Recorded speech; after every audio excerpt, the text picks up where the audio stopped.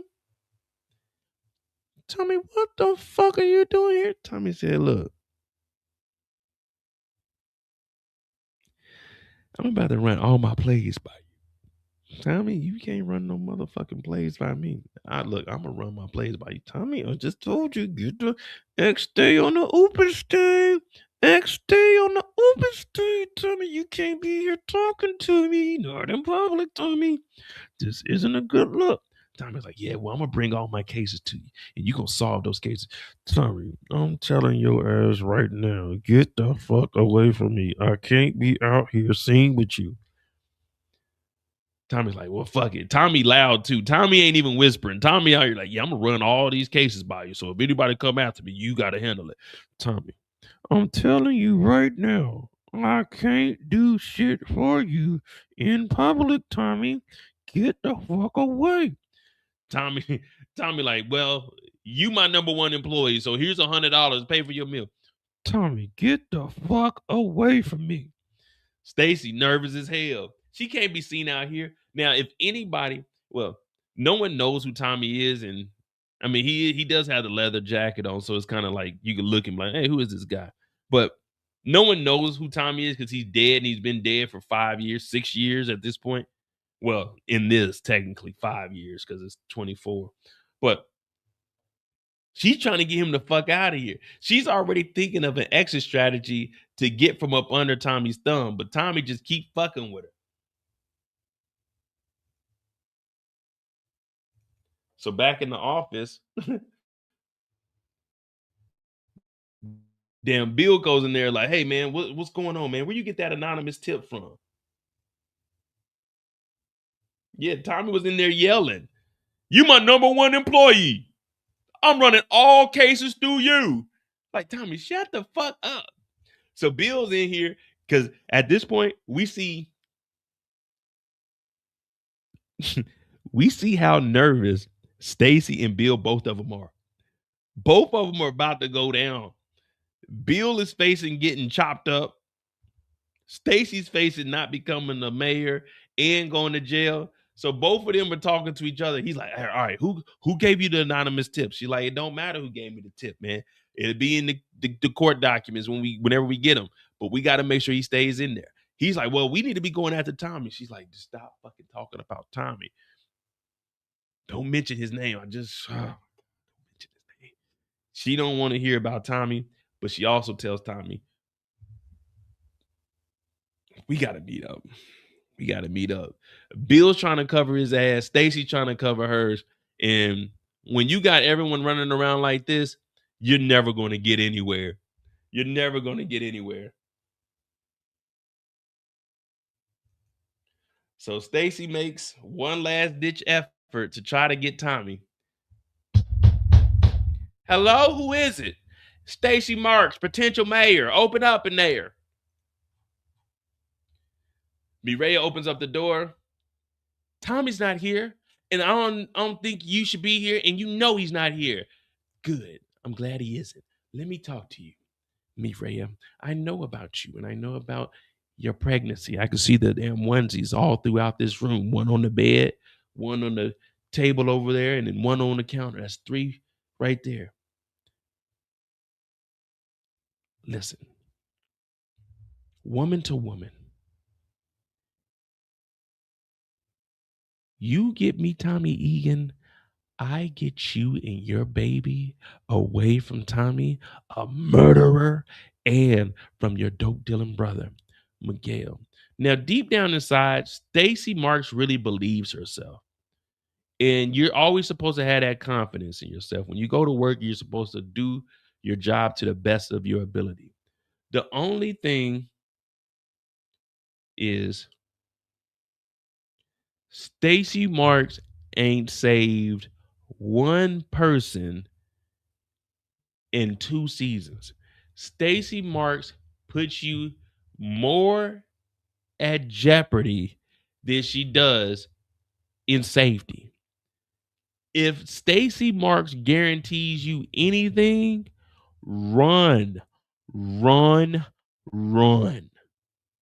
because Stacy Marks will get you killed. Stacy Marks ain't worth a damn, but she has that confidence. Put a 1 in the chat. We all know somebody that we work with that believes that they are a hell of an employee, but they ain't worth a damn. They act like they doing a lot, but they just in the motherfucking way. Like, dude, how the fuck do you have a job? What are you doing? They be in their own world, and their own world is always wrong. How you in your own world and you wrong? You in the real world and you wrong, and you in your own world, you wrong. You just look at them like, dude, what the fuck are you doing? That's Stacy Marks. People believe that Stacy Marks is doing a good job, but she's not. Remember, Stacy Marks, I don't know how she got to her position, but she's above all the other lawyers. She doesn't even prosecute cases. She issues the cases out and they handle it. So it looks good when, okay, we got this conviction, we got this. Stacy Marks didn't actually trial none of them. She just issuing, all right, Bill, you take that case. Susan, you take that case. I don't know how she got here. Maybe it's because she was married to Bobby DeFranco, but we gonna say she got here on her own accord. But she's telling Mireya, look, Mireya, you give me Tommy.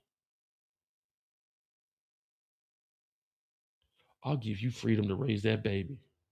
Far away from here, away from that murderer. And not only that, your brother, Miguel Garcia, or is it Miguel Garcia? Yeah, Miguel Garcia. I'll get you away from your drug dealing brother too. Put you in protective custody, and you be gone. Protective witness. I don't even know what it's called because it don't work. You know Vic? Yeah, he in there too, but he still worked for Tommy. You know Claudia, but she was in it too. But I came here to ask you about Claudia. You know Claudia? No, I don't know Claudia. All right, well, did Tommy know Claudia? You know what? You don't have my vote. Listen here, I ain't here for my vote. I'm here for Tommy fucking Egan. She said, when I tell Tommy that you was here, it ain't no telling what the fuck he's gonna do. Now get the fuck out. Vamonos! Andale, hombre! I said, damn, I don't even speak Spanish, but I'm out of here. So Stacy Marks came up unsuccessful by trying to get Tommy Egan via the baby mama.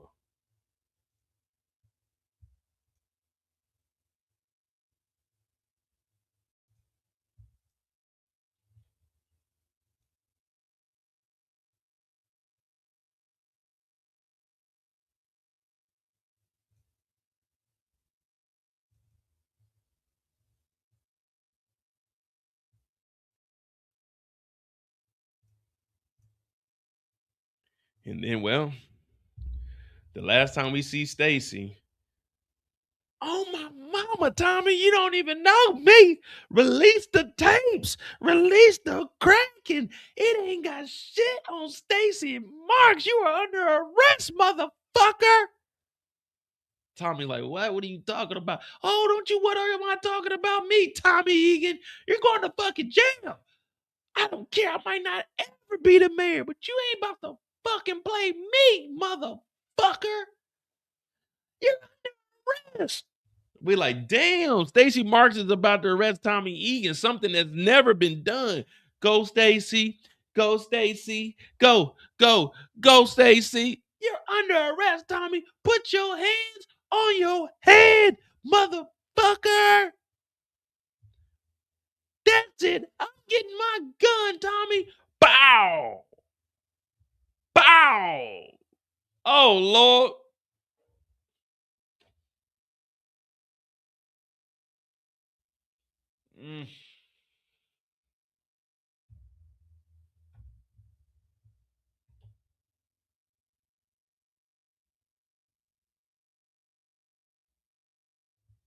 Some of them going to sleep for good.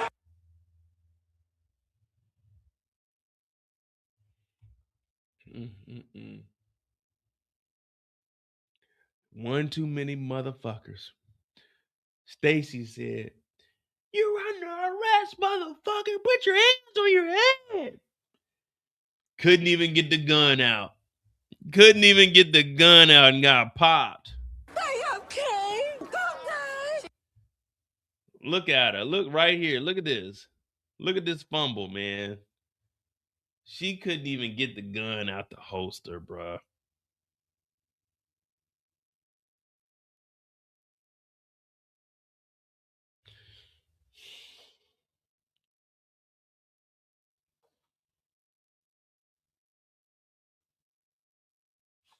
You know the crazy thing is, in the script, they wrote it that she pulled the gun out. But when they recorded it, she fumbled it and they just had Tommy shoot her. In the script, she pulled the gun out and Tommy shot her. But she really fumbled it, so they just kept it in there. Like, fuck it. This looks more like Stacy Marks fucking up. So they just kept it in there. She was bumbling and they just had Tommy shoot her, man. I have no idea. No backup. Now we jumped here. And the reason I jumped here is because Bobby DeFranco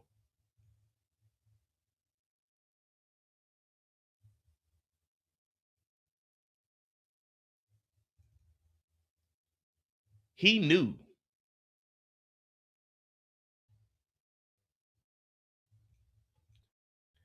Go back and watch this scene here. Bobby DeFranco knew that fucking with Tommy Egan was going to be the death of Stacy Marks. Because while they're in here and she tells him that she's compromised, he says, by who? Tommy Egan? And she starts crying. Look, he removes his hands. He removed his hands and was like, oh, hell no. He went from, I would help you out, to Tommy Egan.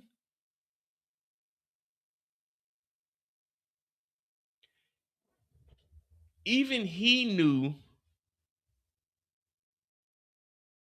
this ain't some shit that you just go and do by yourself. When she was talking about she needed help and he was holding her hands, oh no, he felt them hands go cold.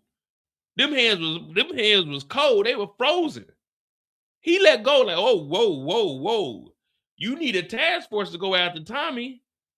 That's when he was like, he started scratching his head like, wait, you want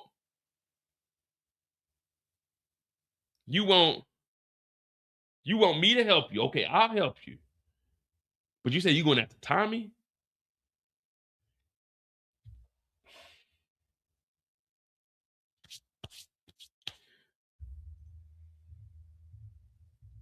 He walked to that door, looked over his shoulder. That motherfucker walked out and closed that shit. That motherfucker left. He did not care. She crying. That nigga Bobby closed that door and didn't look back. That nigga said, shit, when they kill that bitch, I'm getting the house.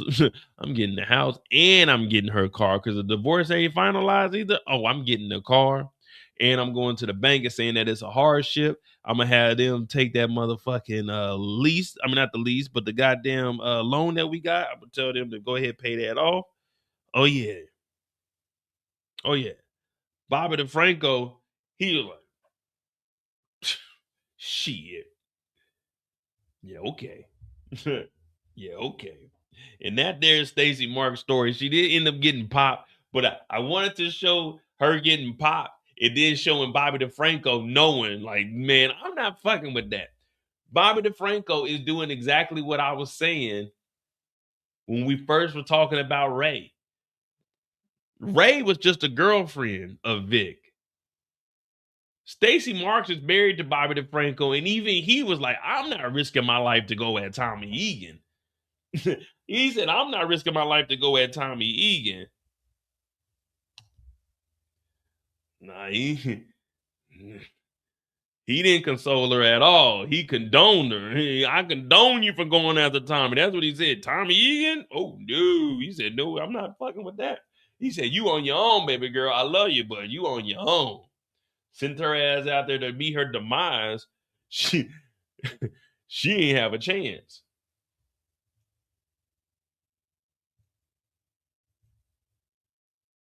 All right, that's Stacy's story. We got Miguel on deck and then JP and D-Mac. We have 4 hours. Hit that like button, hit that subscribe button. I'm Mo.J. We thought we was only going to get us a little 3-piece in, but guess what?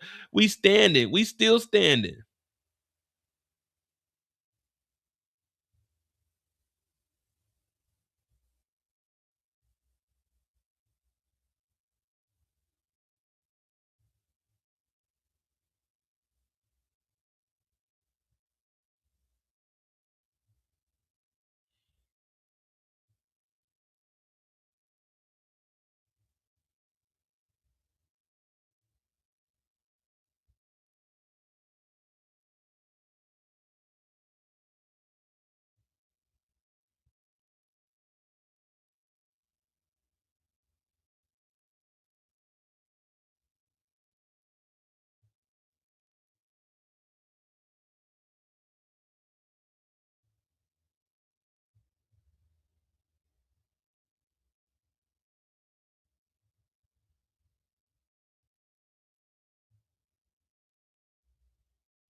All right, we got.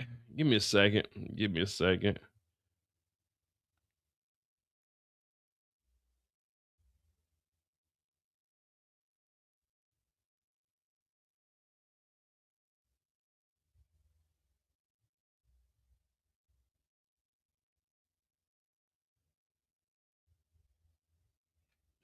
All right, we got the Insane Princess crew. We also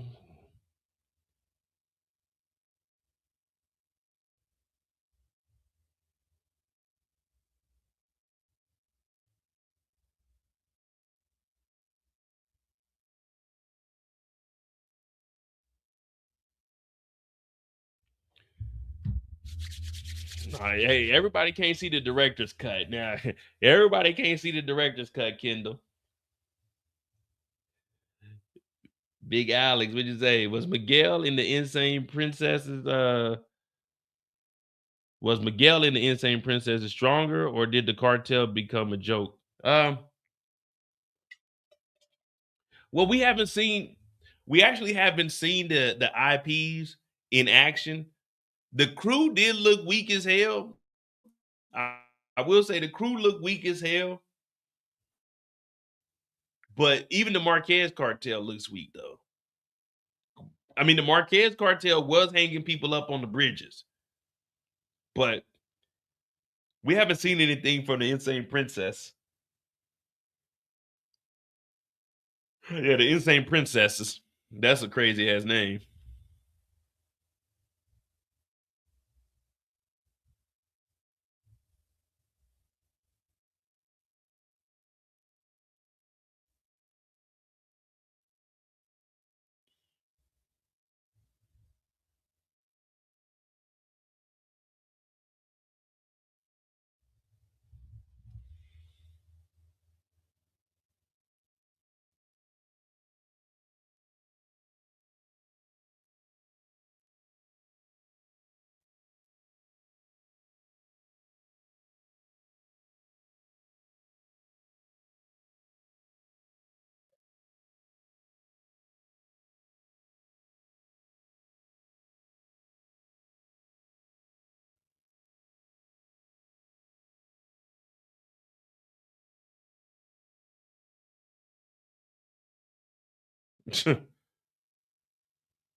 All right.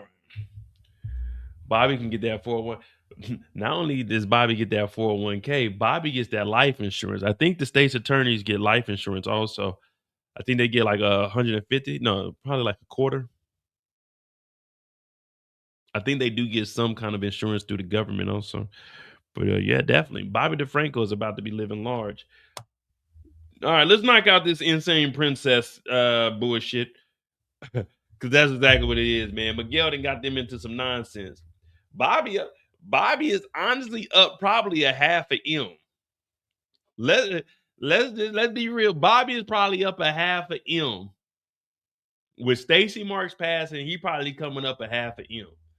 Just assets and him not having to split any of the property from the divorce. They probably got two homes, probably 3 vehicles. Whatever they had in their savings. Oh man. Let me tell you something.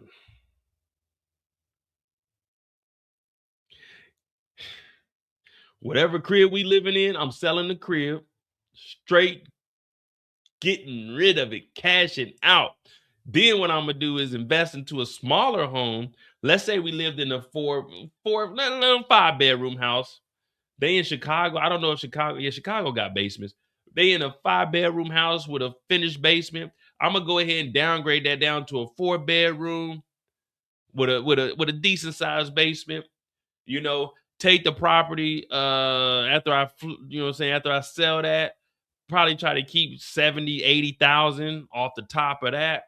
And then what I'm gonna do is take the equity out of the house that I just bought, and now boom, I'm probably about to get me a fourplex,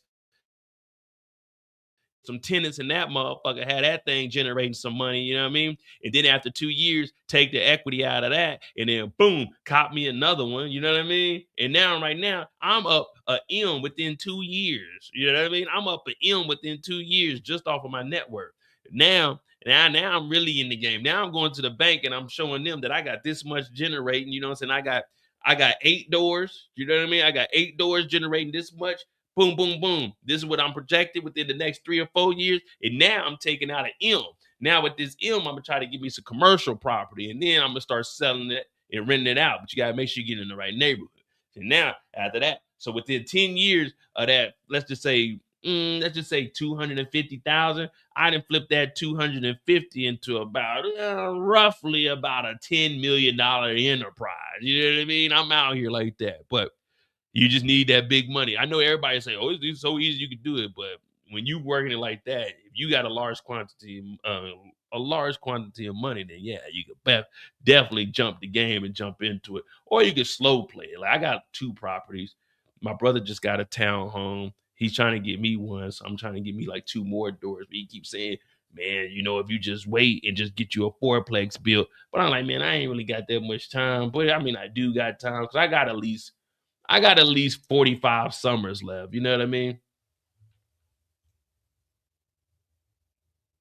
Now, I'm not counting his pockets. I'm just saying it's a possibility. You know what I mean? That's a what if. You know what I mean? It's not a guarantee. It's a what if. You know what I mean? It's a what if.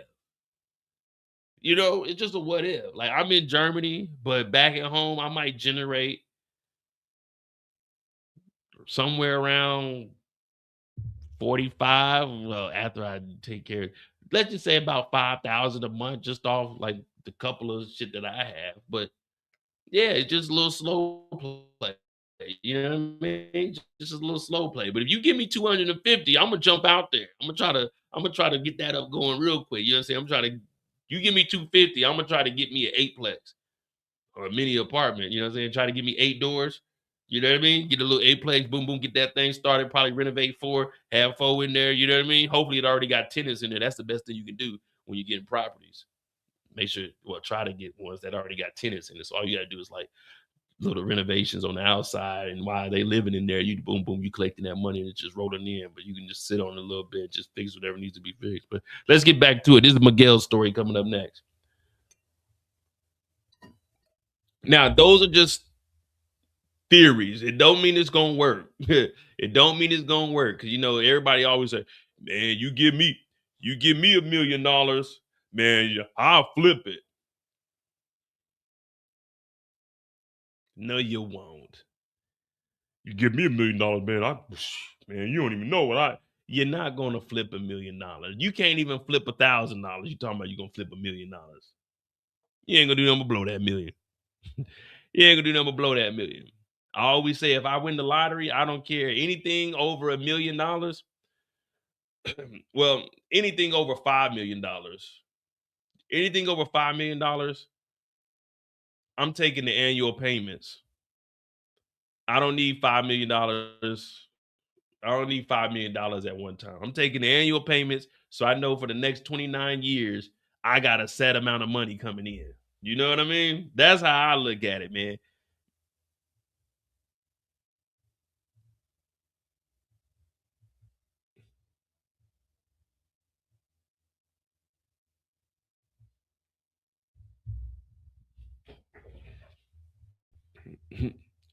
Anything over 5 M's, just pay me out the 29 years.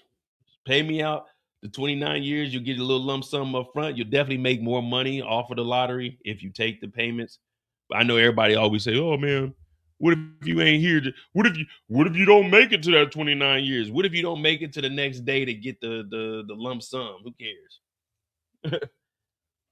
But yeah, me personally, if I win the lottery and it's like over $5 million, just pay me yearly. I just want my money yearly. On average, it'll be about what 165, like 170,000 a year. If I can't manage 170,000 a year, you're definitely not going to be able to manage 5 million in a year. And then you're going to get hit with so much tax anyway. So you might as well just take the payments and just live a regular life. All right, we got Miguel. We about to get back on the clock. And the reason we're talking about that money, yeah, it did have something to do with Bobby DeFranco, but it also ties into broke ass Miguel. If you guys don't know, Miguel is broke as shit. Miguel got $500,000 from Tommy to bail somebody out. Like Miguel is whack. Miguel is living a terrible life. Miguel had us fooled. Miguel made us believe that he was really like that.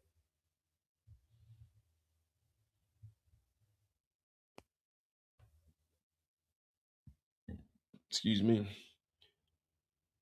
Said I'm gonna flip it, take it as one payment. That money can be worth less when paid over time. It could.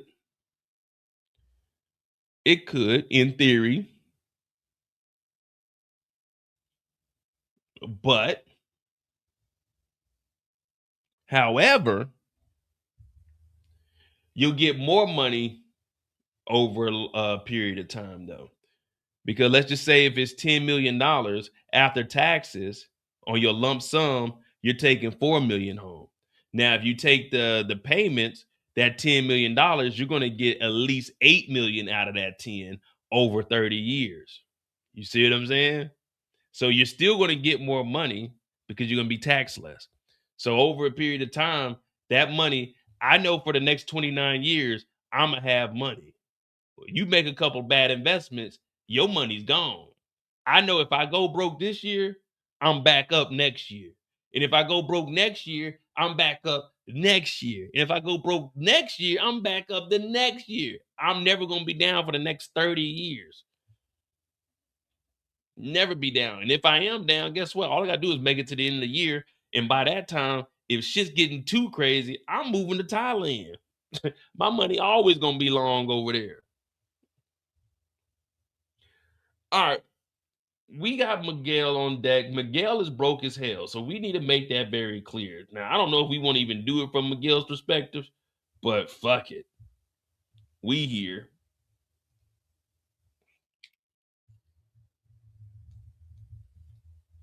I mean, but you're not wrong, though, Big Alex. You're not wrong. I'm just saying, me personally, I'd rather know that I got money coming in for the rest of my life. I only got about 30, 40 summers left anyway.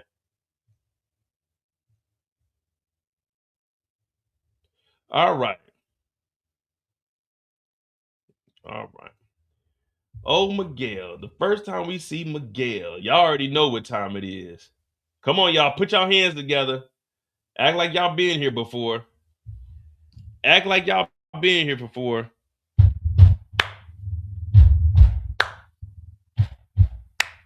We will rock you. Insane. We will rock you. Princess. We will rock you.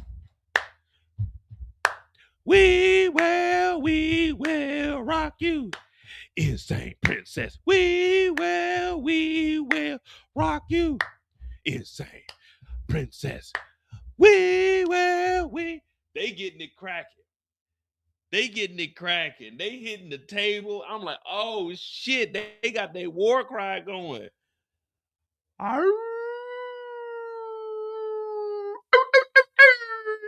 Insane princess. Ski.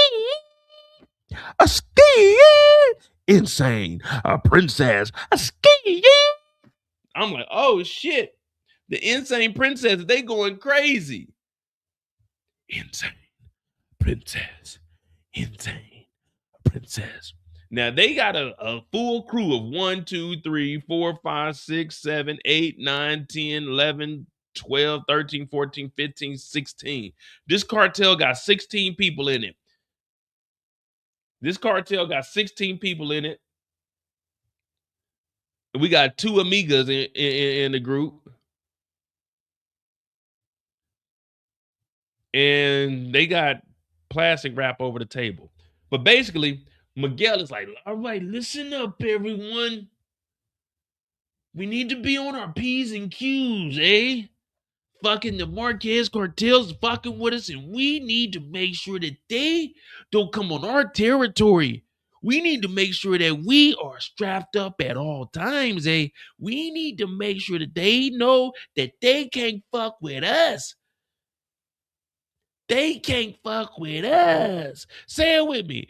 They can't fuck with us. One more time now. They can't fuck with us. 2 more times now. They can't fuck with us. Let me hear you say, they can't fuck with us. They can't fuck with us. I need everyone to have guns. I need everyone prepared because the motherfucking insane princess is about to go insane in the membrane on these motherfuckers. Miguel ain't playing with them. We laying shit down, and if Ortega has a problem with me, tell him to send the flower to me in person. None of that texting bullshit.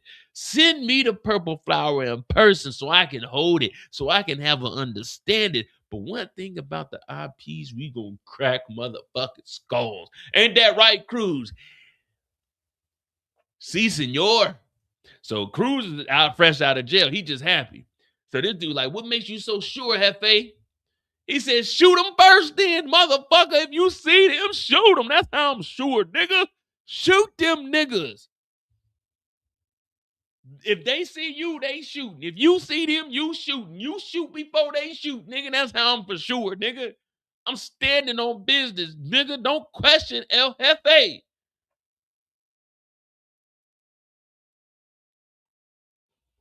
Man, I don't think they understand. Hold on.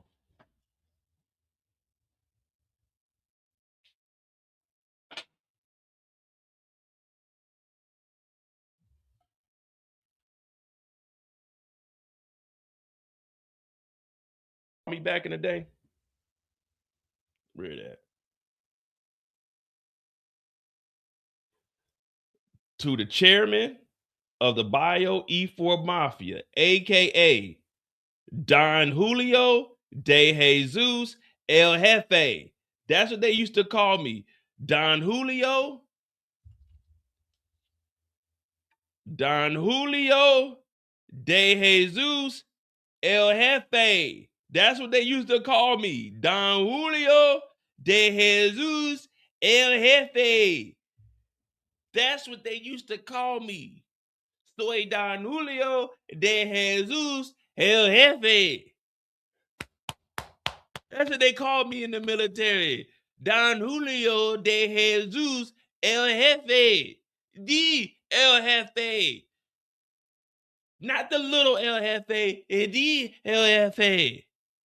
That's what they called me. See, y'all forget.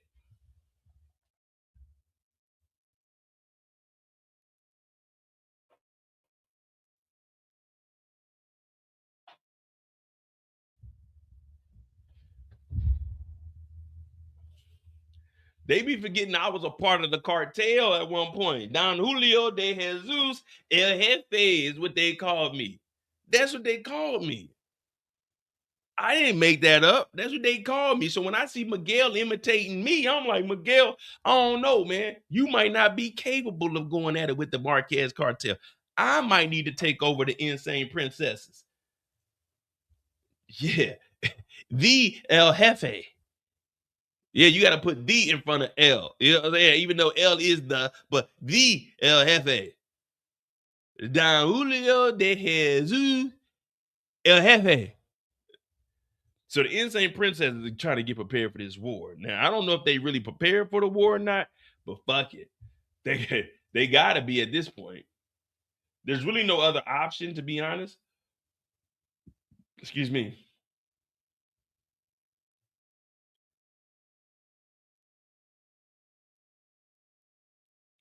Now, I'm trying to see because there's only really one more.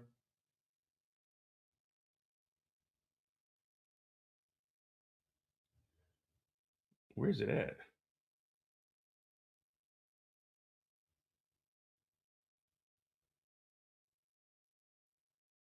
Well, me and my essays, we always at least 30 deep. Then there's one more.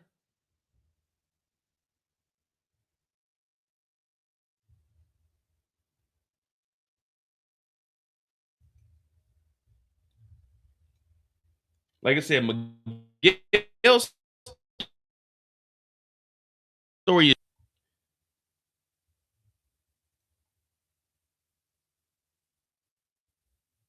I'm trying to see because I can't.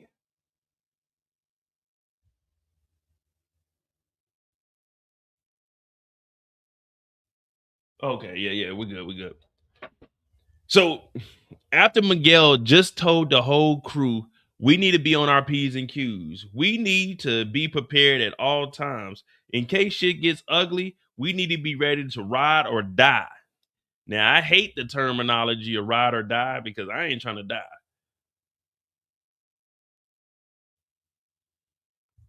But Miguel hops out his whip, and out of nowhere, some little dude jumps on his back. Yeah, Miguel, we got you. Ha ha, you're gonna die tonight. Miguel's like, yeah, please, help me, please.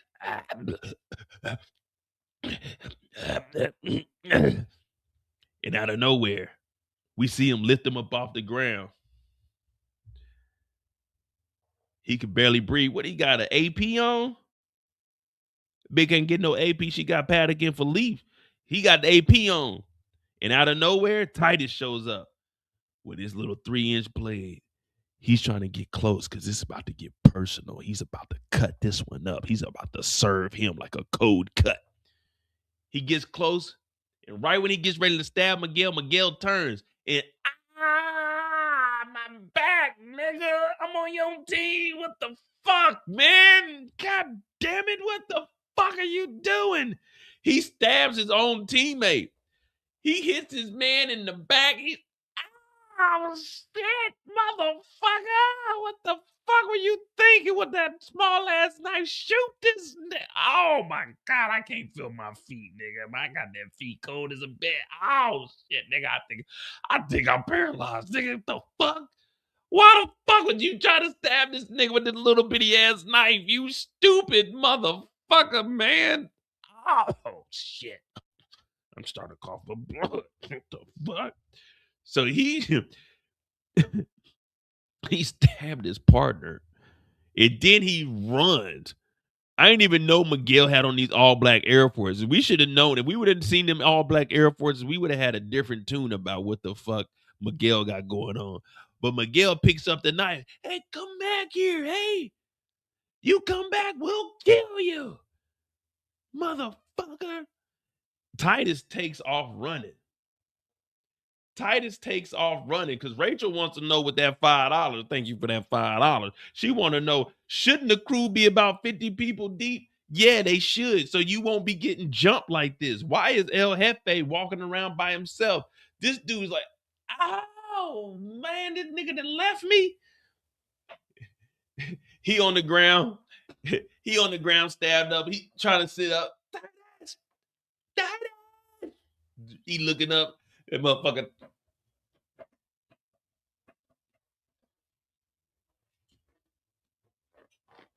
That motherfucker Titus got down the street, hopped in the whip, and drove off, bro. I've never seen anybody just dip off like that. I'm like, dude, you didn't even stick around to help. This was your hit. We seen you last week with the Uzi, ready to light that motherfucker up. And then this week you come with that goddamn blade that they use when they lining you up. You know, the little razor. Fellas know what I'm talking about. They get that little blade out. You put a new blade on. That's what he showed up with. What you gonna do with that, man? Besides make me mad. So he stabbed his boy and then ran the fuck off. And this nigga, look how he died. That knee's all backwards and shit. His hand is locked up. It's a horrible way to go out. What, he got some Doc Martens on? Dude ran down the street, man. And all you hear is the car drive off. Dude, look at this. Look how he stabbed him. He didn't even try to get Miguel. He might be working with Miguel. Look at this. He ain't even trying to get Miguel. Look where they're at. There was no way he aimed at Miguel. Miguel swung this dude, but he swung him. There wasn't that much space in between them for him to stab him in the side. And then he left the knife and just got the hell up out of here. Look, they could have hid right here. You could have had a gun and hid right here. Don't say nothing. He walks by. Pink, pink, pink. You could have hid over here. Let him park. Get out. Pink, pink, pink. Right through here. You could have hid over here behind this barrier. You could have hid right here. You could have hid in the back of this truck over here. You could have hid on the side of the truck. Dude, why don't you have a gun? This dude, first of all, look at this dude. He ain't even trying to choke him out. He ain't even trying to choke him out. Why are you jumping on this nigga back? Why ain't y'all just shoot this dude? You got close enough that you could jump on this nigga's back. You're right. Look at this. All this space. So you're hiding over here. You're back behind here somewhere. You jump on this dude's back. You don't have a weapon or nothing. You got him down to his knees. Look, you got him down to his knees. You ain't got like a knife to like finish him off. You got to wait for the other guy to come. What is this? What is this? This didn't make any sense to me. I'm like, y'all got two of them to try to get this dude and y'all get him down to his knees, but he ends up beating y'all and you run away, but you're the hitman. Like, the hitman is supposed to be the scariest motherfucker that you run into. That's supposed to be the last person you see before the Grim Reaper comes and takes you to hell where you belong. You know what I mean? Because we all can't go to heaven. It's going to be too crowded. I don't need all y'all up there. There need to be some space for me. I like to stretch out. So pause. But when I go up to the Holy Land, when I get to the pearly gates, I want them to open the gates up and say, here you go, Mo. You got you an ultra king size bed till you grow your wings all the way. You know what I mean? Because it's going to take me at least 2 or 3 days to like get comfortable with my wings before I start flying around. And y'all, Miguel and them, they going to hell. They dope dealers. I ain't no dope dealer. So Lord said I can come up there and visit them for a little bit. You know what I mean? Before they sit me down, I can be someone's guardian angel. You know what I'm saying? I might be a guardian angel or like a NBA player or something. You know, they probably gonna put me in some cool shit.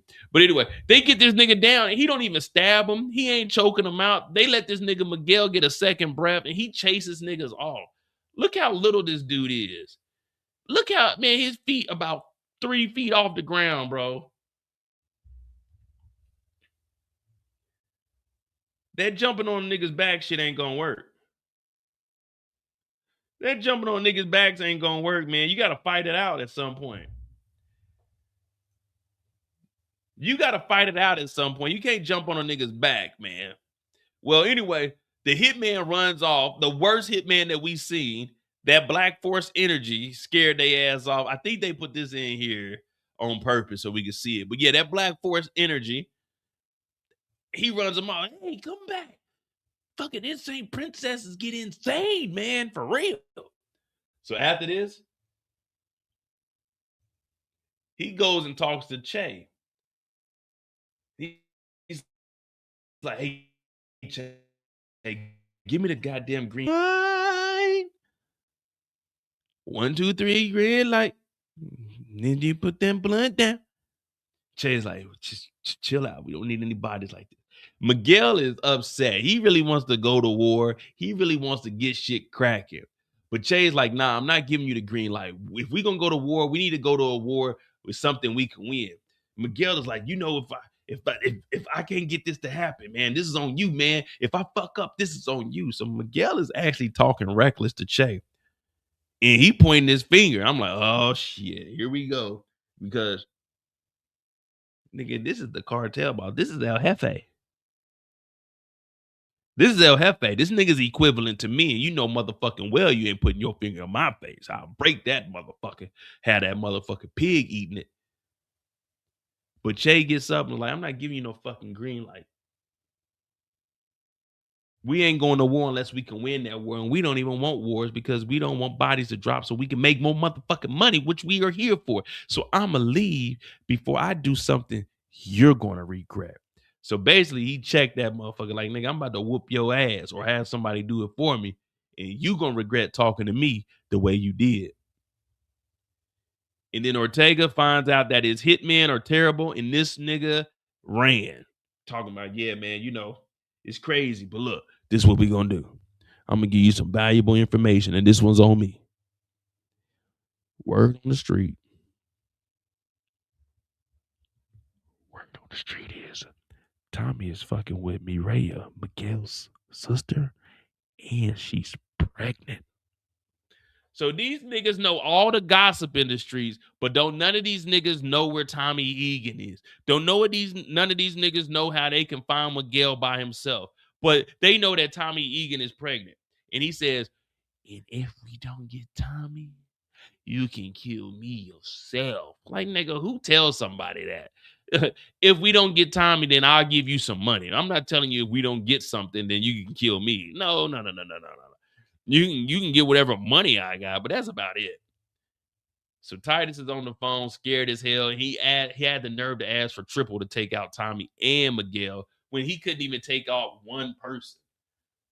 These dudes is fucking worthless. Hit that like button, hit that subscribe button. That's Miguel's story right there, man. That is Miguel's story, man. How did we get here? We don't know. We don't know. Rachel, thank you for the 5. I joined late. Back to Stacy Marsh for 1 minute. In her office on a desk, there was never a laptop nor a computer in any office scenes. It was lame, agreed. No, she had a laptop. No, she got a laptop. Come on, Rachel. She got a laptop. You got to give her some credit. She got a laptop. She got a laptop, guys. How much y'all want to bet? How much y'all want to bet Stacy Marsh got a laptop? She got a laptop, Rachel. How much y'all want to bet Stacy Marsh got a laptop? Or does she? Wait. No, she got a laptop.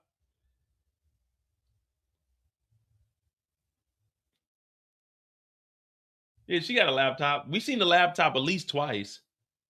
For sure, we've seen the laptop at least twice. Yeah, I know for sure we've seen the laptop twice.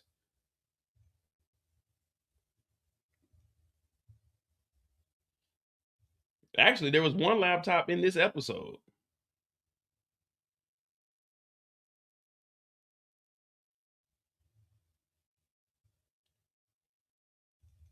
I'm pretty sure.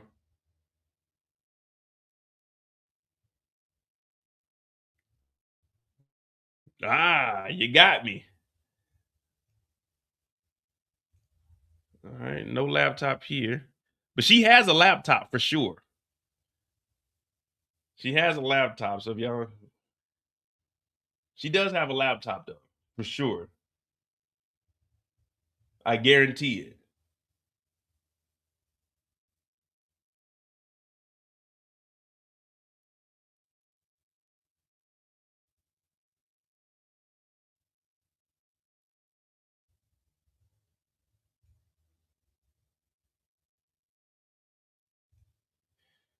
I bet you $10. Go back to the last scene. There isn't one on the desk in last week and this week on her desk. You wanna pay that $10 today? You gonna pay the $10 today? I'll send you the cash app right now. If there ain't a laptop, you want to bet the 10 today?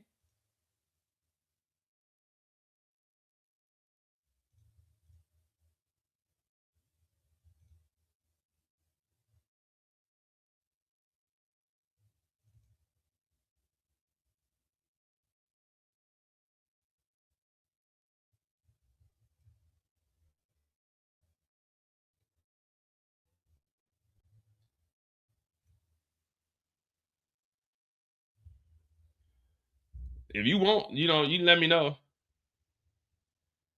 All right. Send me my 10, please.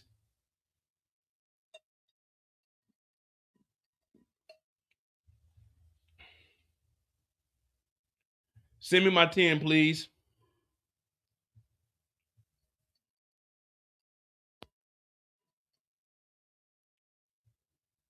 Go ahead. There's your laptop right there.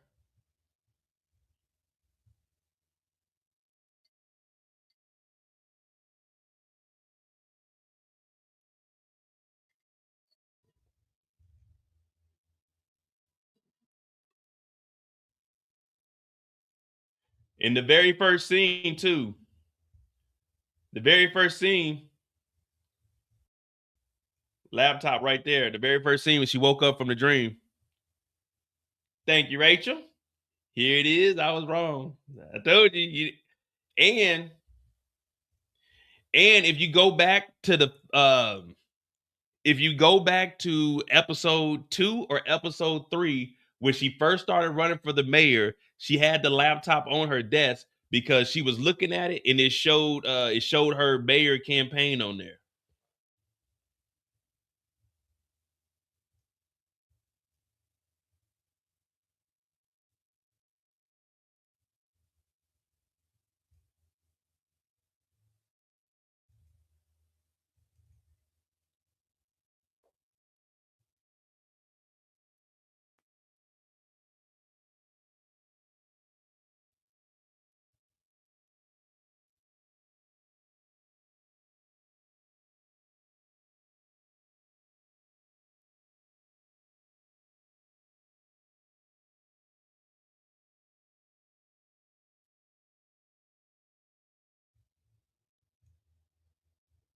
Two, three.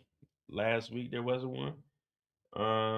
Give me a second. I'll look. I mean, we got JP. I'm up, so we good. We good. We just doing a little research, trying to call out Stacy Mark, see if she really doing her damn job or not.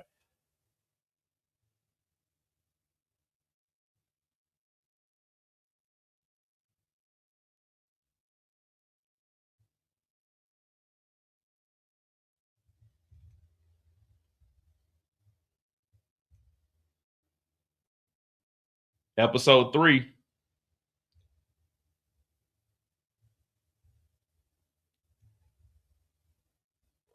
I told you there was. I knew for sure there was one in episode 3. She got a laptop. This is episode 3 here.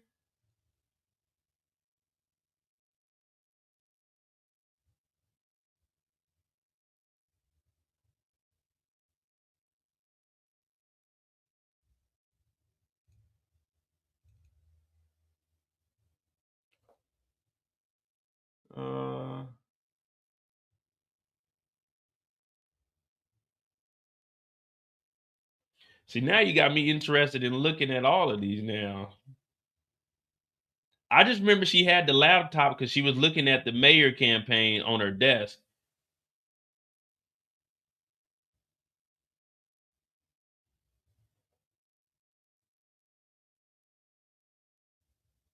Let's see. I think here in episode 4, I don't think she had one.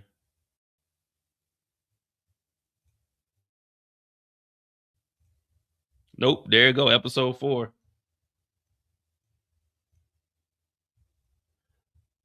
Last week, well, I mean, there are scenes she doesn't have a laptop on her desk. Let me see.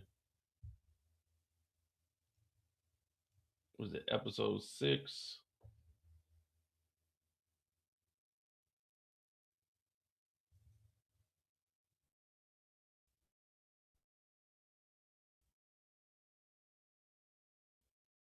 Episode 6. She got the laptop. Sure. Look, there go Claudia, and then there go the laptop right there. So she did have a laptop. It just wasn't open.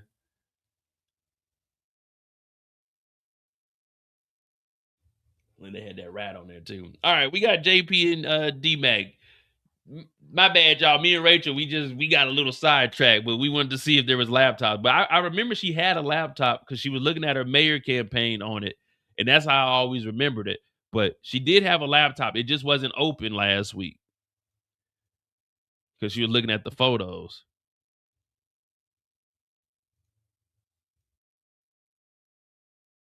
I didn't notice it last week, to be honest, until you told us to go back and look. I just knew this episode there was one because I knew it was a Microsoft Surface.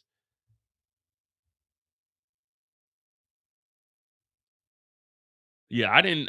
To be honest, I didn't notice the laptop here. I wasn't even paying attention because the only reason I took these screenshots here is so we can get a picture of Claudia. I didn't even look to see about a laptop.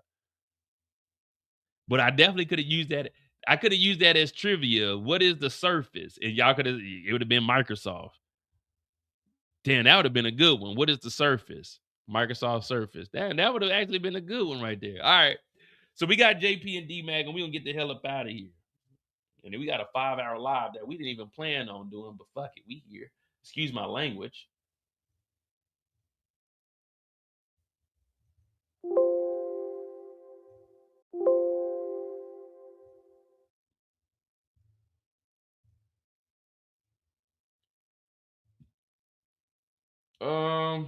Oh shit, I can't even. Did I do the photos? I did them. I did them on here.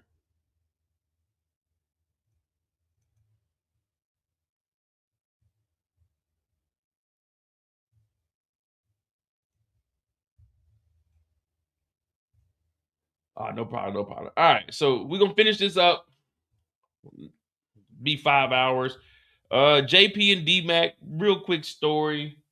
What is it? 4:33. And I don't know if Brillo's going live tonight. If Brillo goes live, I'll probably join his live.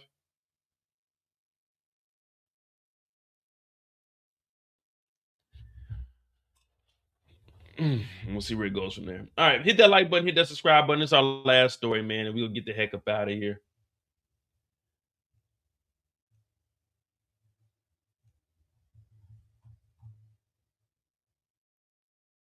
The first time we see D-Mac, he's at his apartment. Now, I'm not sure if this is his apartment or if it's Marshall's apartment or if it's their apartment. But JP shows up. Hey, Darnell. See, I can't do JP's voice when we get to the end. D-Mac, Darnell. There, Darnell. Yeah, I can't do it no more. Well, he shows up and he's talking to D-Mac. Now, D-Mac ain't came by the house in a while. And I will say that D-Mac is kind of crazy this episode. He's just being him. So JP shows up and he's like, hey, I want to talk to you. You know, it's been a while. And basically, this is conversation. You're thinking it's about to be about the birds and the bees, but nah, it ain't. It's about accepting people for who they are, no matter what. And on my channel, we don't discriminate. We don't discriminate. We don't care about your orientation or your preference. All we care is if you can get the job done. If you fuck up and do something stupid, we're going to clown you, regardless to who you are. Everyone gets clowned just like I get clowned. But he wants JP to understand that I'm a gangster. And he wants D-Mac to understand I'm your father. So they have the conversation. He says, sit down on over here, D-Mac. D-Mac, he sits down. And JP, this is about to get serious. He got some clean ones on too. JP has a unique style of dressing. It's kind of like fresh shoes, but then it's like aspiring musician / maybe a bum / I really don't give a fuck. I just put this shit on because it was cold outside, but I thought it was straight. But I really don't give a damn. But my shoes are cool. But fuck it, I'm here now. So it's like JP has a unique style of, man, I'm wearing what the fuck I want to wear. I don't care. If it's something I want to wear, I'm gonna wear that. So they come over here and he tells them to sit down. Oh, come on, Dad. I'm trying to talk right now. Darnell, you need to listen. I understand who you are. And I'm never going to deny that. So when I call you D-Mac, it's more of a respect standpoint from me. Oh, man, I'm just trying to do my thing, Dad. Now, my father, your grandfather, he accepted me for whoever I was, no matter when, what, where, or how I was doing. And when your grandfather found out I was gay, oh, come on, Pops. I'm trying to talk about. Darnell, you need to listen to me. What I'm saying is, I understand that you were in the streets and I understand you're going to do what you do. And I'm here to support you regardless to what you have going on in life. And if you're going to be in the streets, I want you to know that as your father, I will always be here for you. And that would never change. The same as it was with my father. Do you understand that? Do you understand where I'm coming from, Darnell? Yeah, you heard from the old lady? I still need that 20 from her. Darnell. She's in New York and she's doing just fine. You probably should give her a call sometime.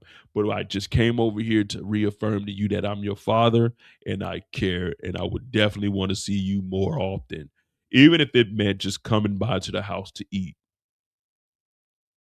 And whatever you want cooked, I will take it upon myself to personally go to the store and get the ingredients and make it from scratch. I want you to know I love you, son. And don't you ever forget it. Oh, thanks, Pops. Man, just being in these streets, it can get crazy. Trust me, I understand. Just keep your head down and don't get into any nonsense. And whenever you need me, just call me. I'll be there.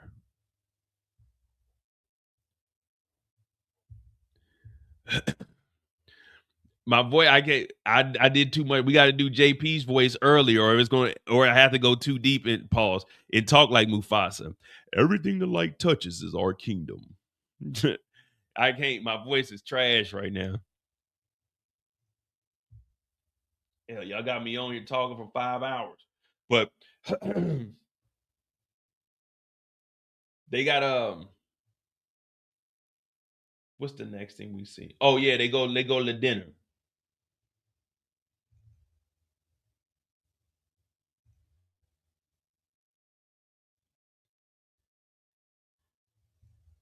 So they have dinner, and D-Mac shows up.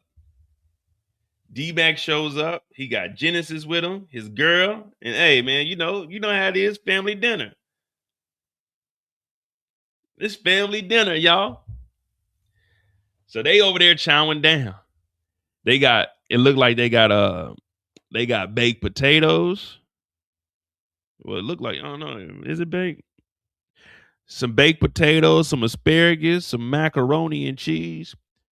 All right. What's their protein though? What they got? A steak or something? What they got? A meatloaf?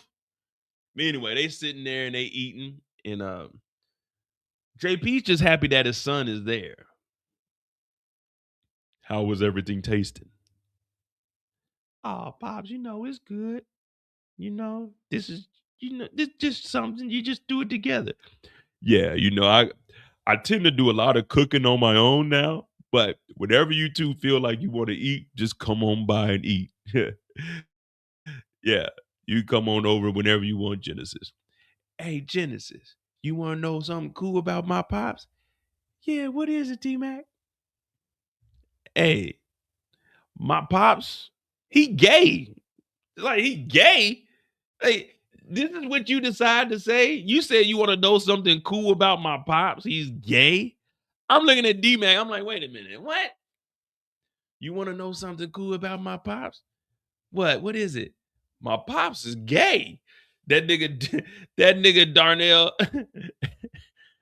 My pops is gay. JP said,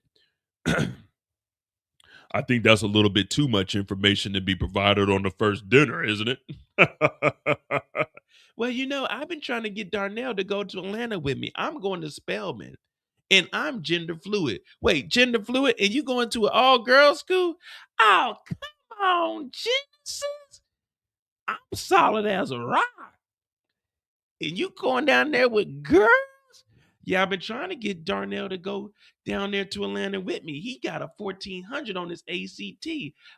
You know, school ain't for me.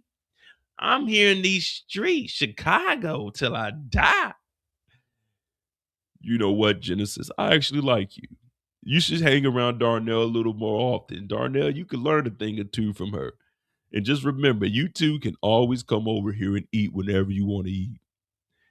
So JP is just happy that his son is there. But it turns out that D-Mac is actually talking about JP more often. He talks about him 3, 4, 5, 6, 7, 8, 9, 10 times. So regardless of what JP got going on, D-Mac cares and D-Mac is there. And Genesis is, you know, something good for him. But we all know how it ends whenever a brother follows a sister down to damn Georgia. He ends up dead. So I don't know if that's something that he should want to do. But y'all want to know something cool? His dad is gay. Now, remember, this house is his dad's house. Remember, his dad was sick, and his dad was living here, and JP came in and was living with him. Because at, what was it? Was it the grandma? It was the grandma that was at the nursing home. The grandma was at the nursing home. Was it the grandma or was it Kate? I can't remember, but JP was up there. The dad was here sick at the house, and he used to have to take care of the dad. Because remember, he was going back and forth to go to the bar that he had that was getting shot up by D-Mac and Marshall. But I mean, at this point, this is what I say about Tommy has all this money. Why isn't Tommy helping out? Why isn't Tommy renovating the house or like updating it? They ain't got central air or nothing. They just living in this damn old house. You know what I mean? They just living in the old house. Fuck it, I guess. Pardon my French, but.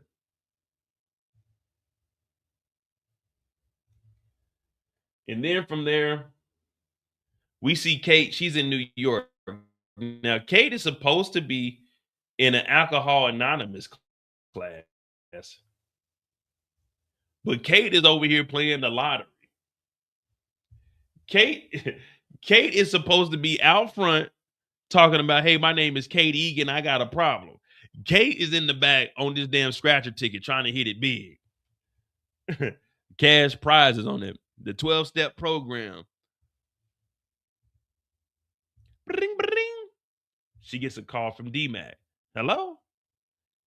What's going on, Grandma? What's up, white lady? Darnell, is this you, boy?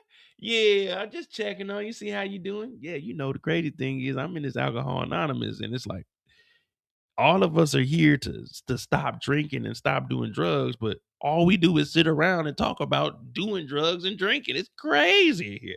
Yeah, you know, I was just checking on you and everything, seeing how you were, Grandma. You good? You keeping clean? You staying out that powder? She talking about, oh yeah, I'm good. You know, I'm handling a few things up here.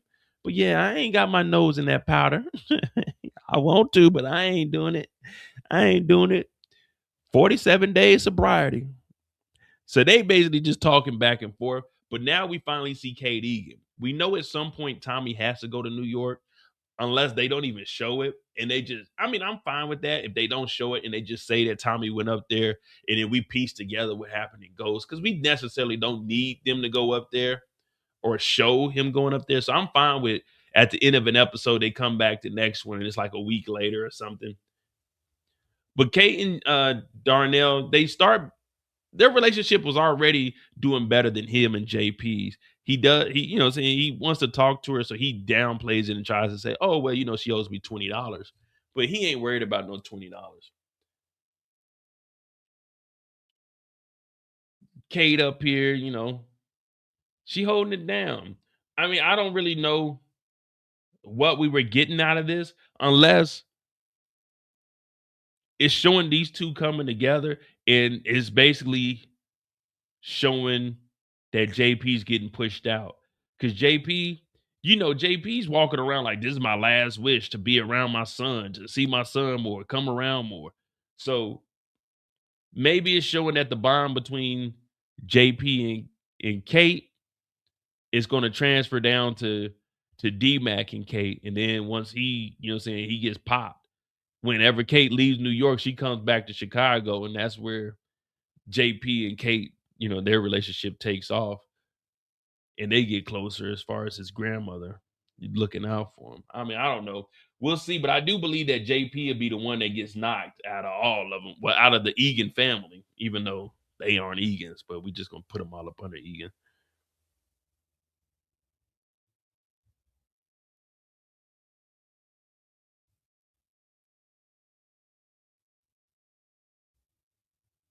And that there is the D-Mac JP story.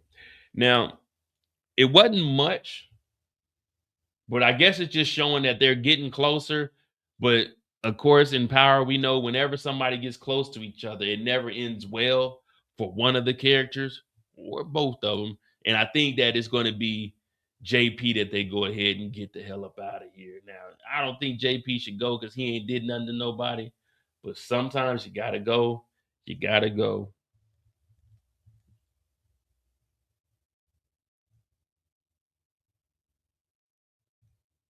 All right. There we go. 4 hours and 48 minutes talking about Power. We had a good time. I hope you all were entertained. I did kind of lose my voice because I was doing some yelling when we were doing the whole Jenard thing. So hopefully I can get that back by tomorrow, at least by Sunday. Hit that like button, hit that subscribe button. Remember, always have a plan. I appreciate you guys. It really does mean a lot. Matter of fact, before we leave, check your YouTube, shout out to Kendall, check your YouTube, and on my what's next video, if you have the hype button, hit the hype button for me. I'm gonna put it in the chat. So if you have the hype button on your YouTube, hype this video up for me. Let me see, YouTube Studio. Before you get out of here, hit the hype button on this video for me. Subscribe to the channel if you're new. Hit that like button, hit that subscribe button. You can join the Discord, it's pinned in the chat also. We have conversations not just about Power. We talk about everything in there. So you can definitely check that out. It's a good old time, it's friendly. If you just at work bored, you ain't got nothing going on, go ahead and get in there, man. We got some friendly people, the same people that are in the comments. But check this video out if you can. I put the link in the chat, but I'm also about to bring it on the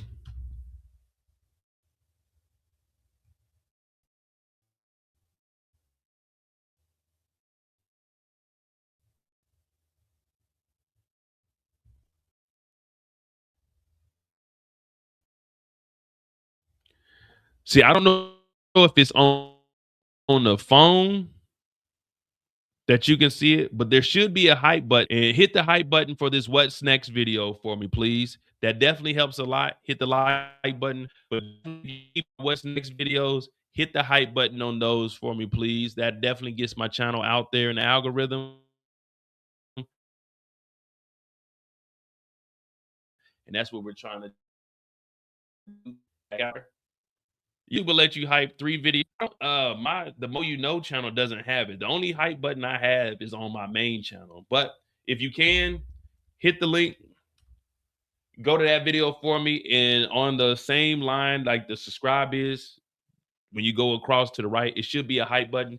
Hit the hype button on that video for me, please. I appreciate you guys. Thanks for watching. I'm gonna see if Brillo is doing a live. If he is, I'll probably be on his channel. And I might do like an hour over there. So I'll probably have 6 hours total tonight just covering power. I'm trying to get back in the algorithm again. We'll have a first reaction. Kendall and I was watching on the website. So I'll put it out more. Next week we'll have a watch party on my website, and then we'll also do a first reaction right after since I'm off. Hit that like button, hit that subscribe button, join the Discord if you want to support the channel. Cash App's pinned in the chat also. I'm Mo.J. This is On the Clock, episode 7. Power Book 4, Raising Canaan. Wait a minute, this ain't Raising Canaan. This is Power Book 4 Force. Raising Canaan come back next year. Hit that like button, hit that subscribe button.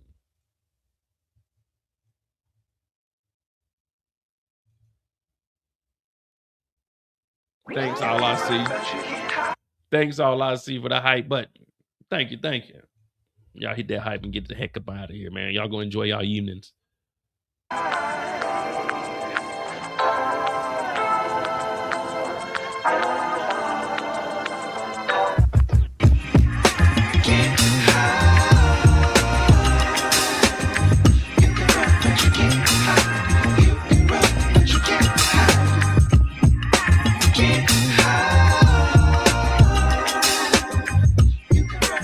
Get high.